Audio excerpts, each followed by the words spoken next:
ఒకటి రెండు కాదు, ఒక మంచినీళ్ళు కరెంటు మాత్రమే కాదు.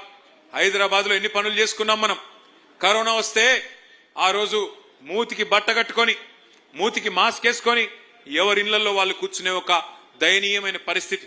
అది చూసిన తర్వాత కేసీఆర్ గారు ఆలోచన చేసి ఈ పరిస్థితి మళ్ళీ భవిష్యత్తులో ఎప్పుడన్నా వస్తే మన పిల్లలకు మన బిడ్డలకు ఈ పరిస్థితి మళ్ళీ తలెత్తకూడదు. ఇట్లాంటి దరిద్రమైన పరిస్థితి గుర్తు తెచ్చుకోండి ఒకసారి.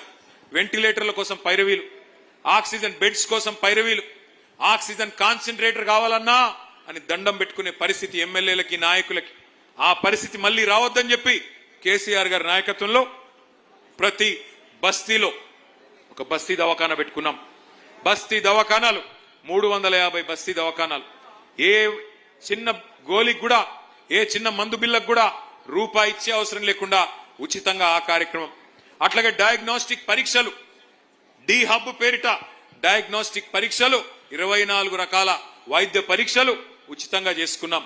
అట్లాగే హైదరాబాద్ అంటే ఒకనాడు గాంధీ, ఉస్మానియా, నిమ్స్ ఈ 3 తప్ప ఒక్క కొత్త ఆసుపత్రి కూడా కట్టలేదు 65 ఏళ్లలో గతంలో ఉన్న ప్రభుత్వాలు. ఒక్కటంటే ఒక్క ఆసుపత్రి కూడా కట్టలే. అప్పుడెప్పుడో స్వాతంత్రం రాకముందు నిజాం నవాబు కట్టిన గాంధీ, ఉస్మానియా, అదేవిధంగా Nizam's institute of medical sciences NIMS Panjagutta, ఈ 3 తప్ప హైదరాబాద్ లో ఒక్క కొత్త ప్రభుత్వ దవాఖాన కూడా 65 ఏళ్లలో ఏ ప్రభుత్వం కట్టలేదు.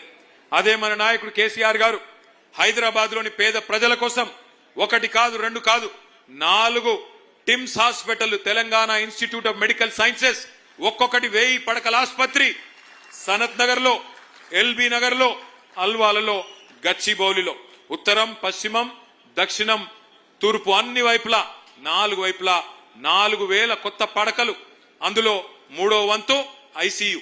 ఈ రకంగా